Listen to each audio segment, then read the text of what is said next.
So moved. I second. Have a motion and a second. All those in favor say aye. Aye. Opposed? Motion prevails. All right, that'll take us to item number 1. Sheila, do we have anyone signed up for public comment today? Yes, we have 3 people that have signed up for public comment.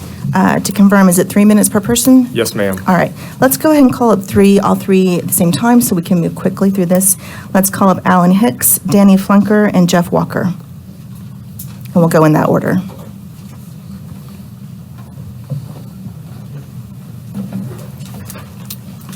Good morning, gentlemen.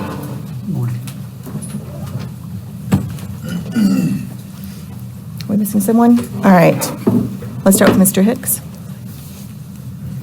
Good morning, Commissioners, and thank you. My name is Alan Hicks. I'm here with my neighbors from the Windermere Oaks Water Supply Corporation. And I know one of the reasons we are here, there's a consideration to assign a temporary manager to the Windermere Oaks Water Supply Corporation. And myself and my neighbors here support that. And not only do we support that, we additionally request that that temporary manager be given complete authority over this water board in Windermere. And I have several points I would just like to make. The seriousness, financial and operational mismanagement of our water corporation warrants immediate intervention to protect the interest of members, ensure compliance with regulatory and legal standards, and hold board members accountable.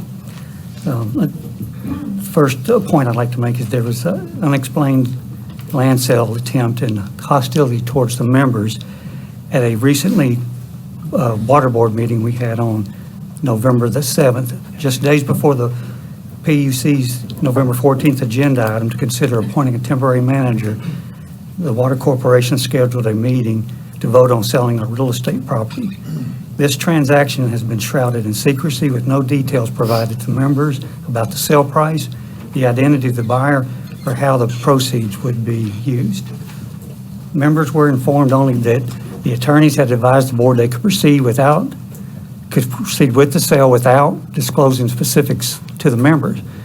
Furthermore, there was a group of concerned citizens or members, including myself, that in response to this lack of transparency, we filed an emergency restraining order in district court seeking to prevent the sale of this land being taken place.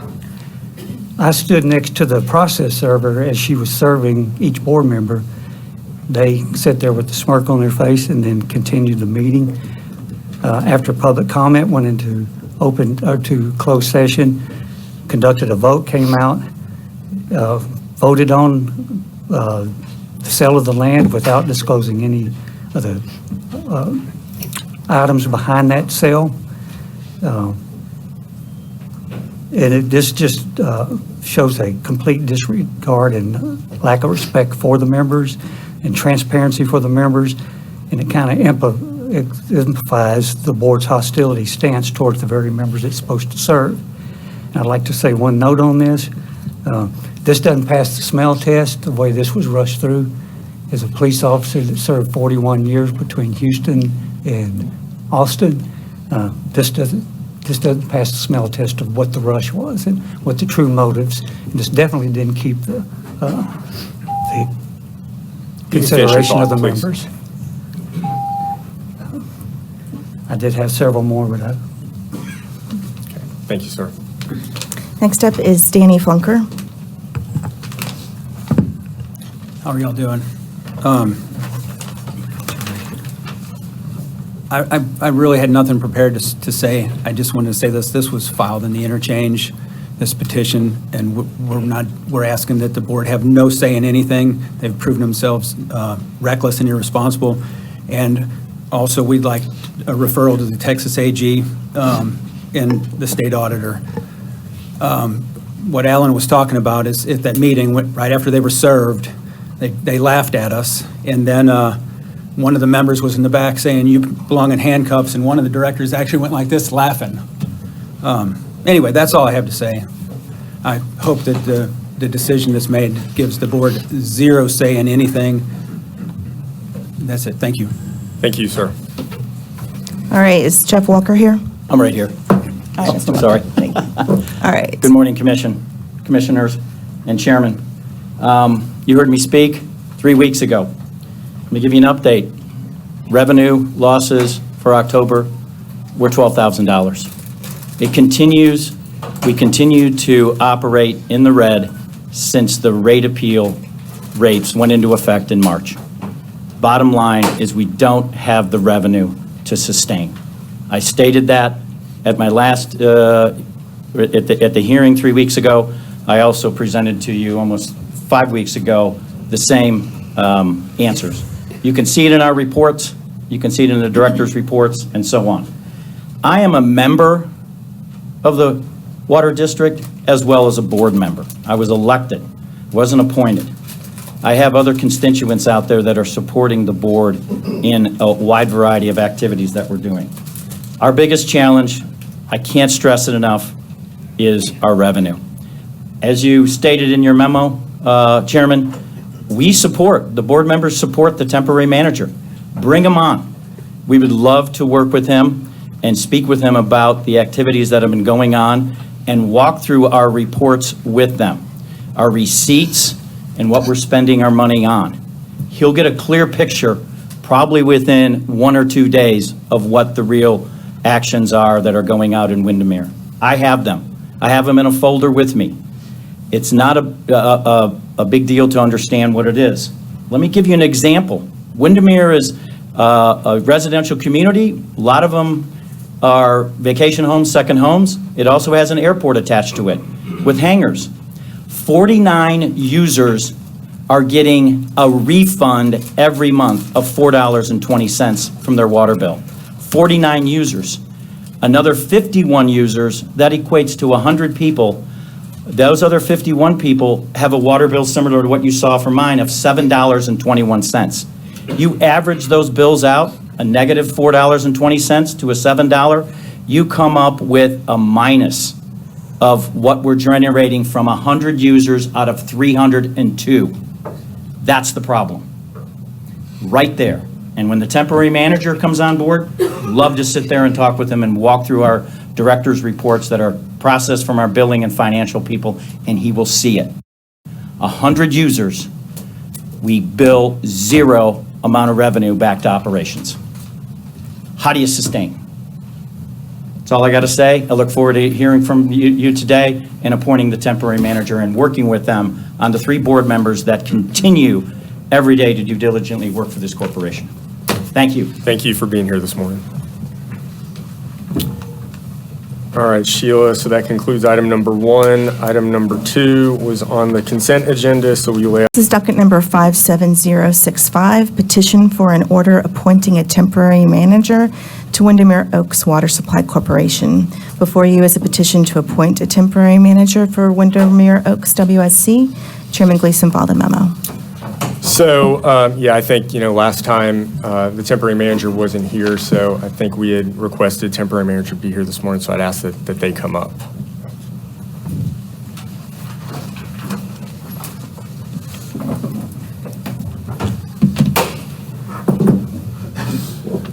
Good morning. My name is Carlos Rubenstein, and I am an advisor to Answer Advisory Services. I'm here to answer questions.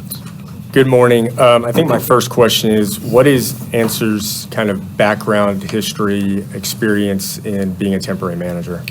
Thank you for that question. Answer Advisory has extensive experience in operating systems, particularly and unfortunately troubled systems.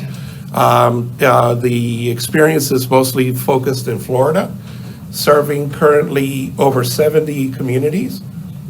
70 communities in 15 counties. Manage a CIP of over $100 million. Manage a budget of $100 million, a CIP of $200 million, of which $100 million of that comes through SRF funding. Also, Answer manages a statewide program from the clean water provisions for the Department of Environmental Protection in Florida, which is the equivalent of the TCEQ here. In Texas, we are currently serving as a temporary manager for some troubled systems that had been abandoned by commission order near the Lubbock area. We're moving through the process of converting those 4 abandoned systems to a water supply corporation. have assisted in facilitating the appointment of a new board of the members that are within those subdivisions, and we're in the final stages of that STM process. Across the street, the Water Development Board, of which I served as chairman a while back, has also allocated some funding that will go towards repairing and addressing the deficiencies in those 4 systems once it becomes a public subdivision of the state. And I assume your client is well aware of kind of all of the issues that are going on with Windermere and the issues that need to be addressed? Yes, sir. Your staff has been phenomenal. And one, they reached out to us to see if we were interested, and I think in part informed by the actions that we had taken in Lubbock. They have been very clear as to the conditions that are out there, have provided us with a lot of the documents that are in the docket, access to the docket, have been in constant contact. We have actually driven by the area as well. I was part of that process. So yes, we were aware of it. Did you get a chance to read the memo I filed in this docket? Yes, I did, sir. Is your client prepared to work with the board to kind of flesh out the division of responsibilities? You know, this is kind of a unique case doing this for WSC, so I think it's unclear about what that division should be. Are they prepared to work with the board and with the members to try to figure out what that right delineation of powers and authority is? Absolutely. I'd like to mention, I've been in your seat when I was commissioner at TCEQ, and the purview of appointing a receiver or a temporary manager was with us prior to 2014. These are tough decisions. You get to these situations because you have an operational deficiency and a management deficiency. Finding out what the root causes are requires that you talk to all the folks that may be able to inform that. Who you put in charge of resolving that issue is a separate matter. And typically in these kind of situations, you rely on the temporary manager to bring to the staff, to the members, to you, a report of what we believe the root causes have been and what the necessary corrective actions could be. This is a unique situation. I appreciate that. Maybe your staff has additional information that could be informative to you as to which process to go through. I will say, though, that having sat in your shoes, it is difficult to serve 2 masters, and so you may want to take that into consideration. But we're prepared to work with anybody because it informs the identification of the root causes. And then I think the last thing I have before I turn it over to my colleagues is, you know, for me, a lot of the benefit of doing this is contained within the ability to ask for temporary rates for the temporary manager. Is your client prepared to pretty quickly file for temporary rates for this for this utility? Yes, Chairman. It's similar to what we have also done in Lubbock. Those are critical issues. The utility has to be able to maintain its sustainability, and that it would be one of the first things that we would be looking at. Primarily, we would also be looking at the actual operation. Are you providing the service to the end users in a manner that is safe and consistent with applicable rules? Commissioners, any questions or comments? So, Carlos, good to see you. Same here. So, you know, kind of looking at this case, and then looking at, I guess, the credentials that your advisory group brings, you know, it's pretty clear that you have the expertise to go out and do capital improvements, to work through even apparently major projects in terms of, you know, how the project is moved forward efficiently and executed. But one of the responsibilities of the temporary manager is day-to-day operations. In fact, you know, as I'm sure you're aware, the duties and responsibilities are laid out, you know, in our rules.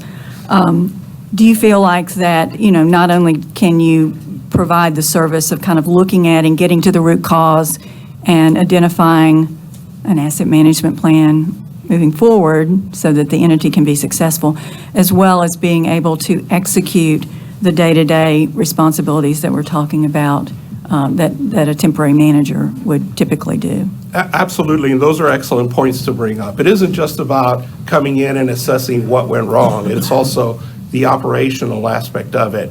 Being able to conduct an asset management, being able to see where the deficiencies are in the day-to-day operation, being able to get to a position where you can address customer complaints is absolutely critical. It's what Answer does. It does in the 70 communities it serves in Florida and what we're doing in the Panhandle as well. They do it primarily by working with the folks that are there already doing the day-to-day operation of the utility. In most cases, that may be contracted out, but overseeing that is a responsibility that Answer understands it will carry out.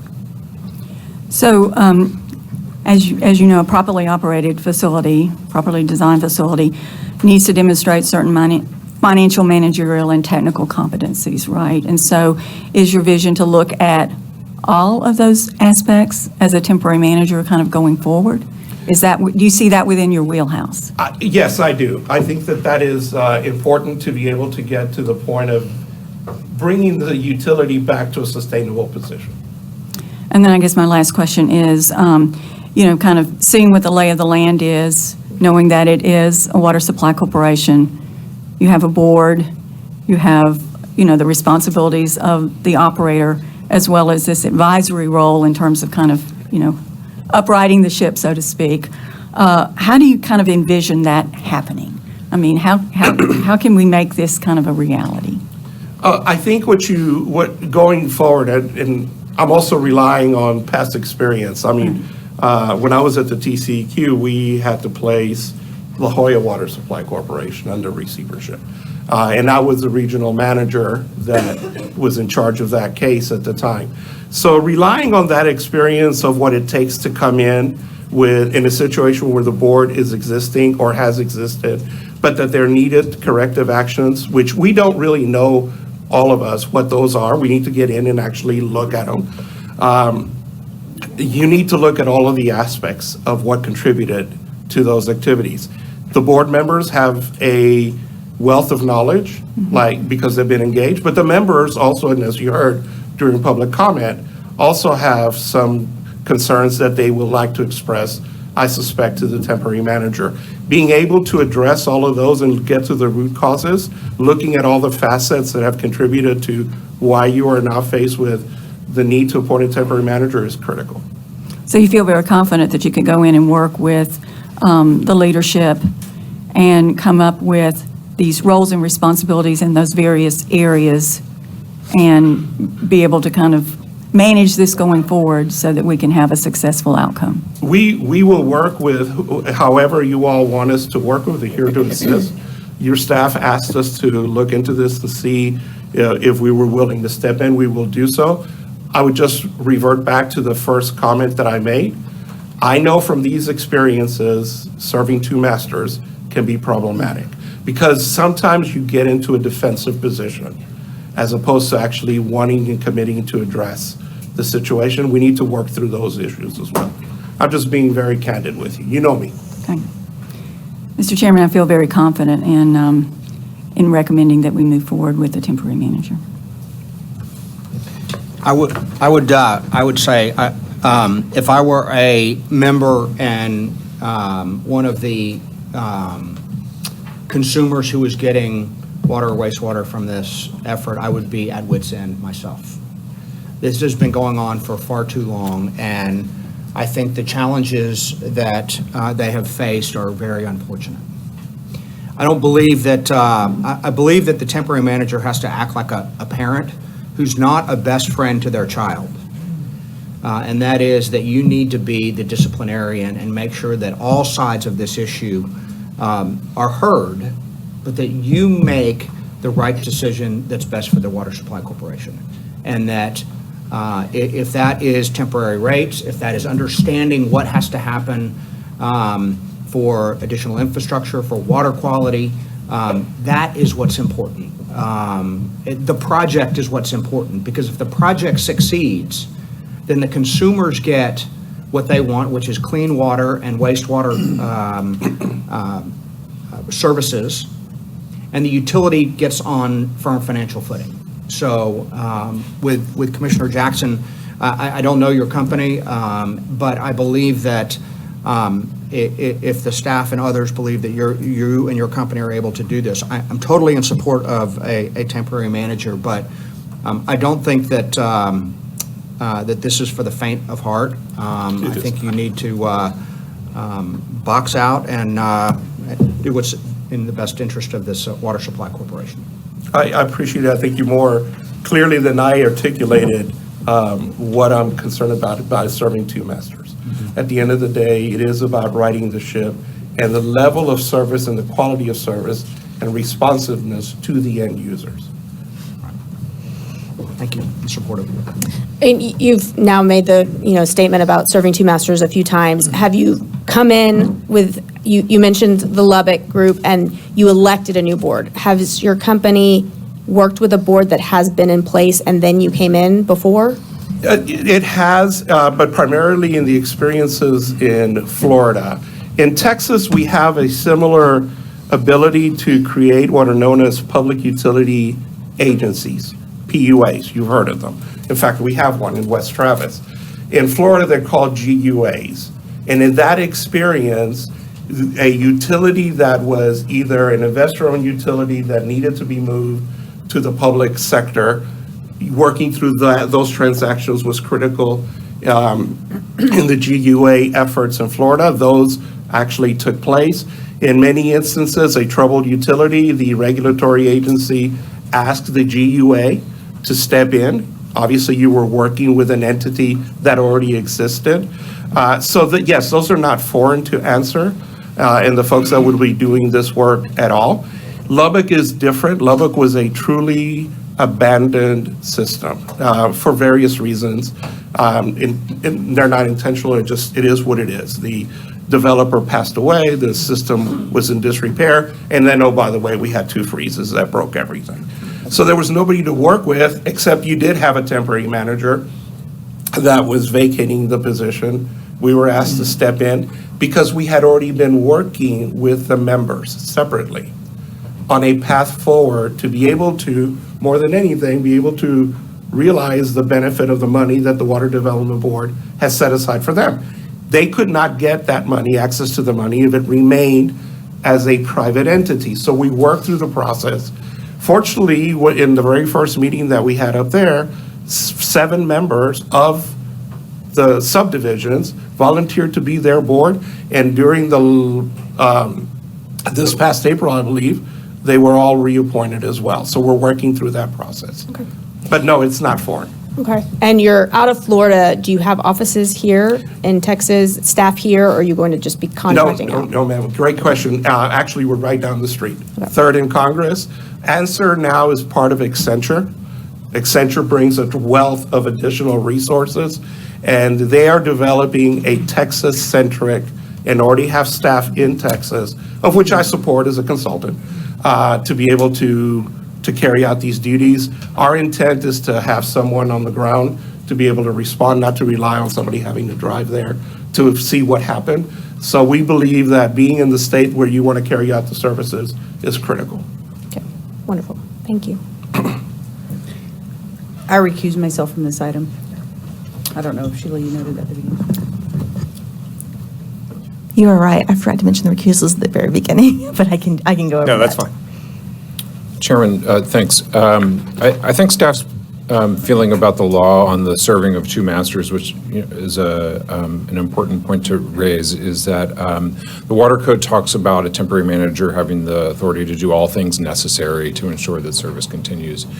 And so we very much hope that the temporary manager will work in concert with the board.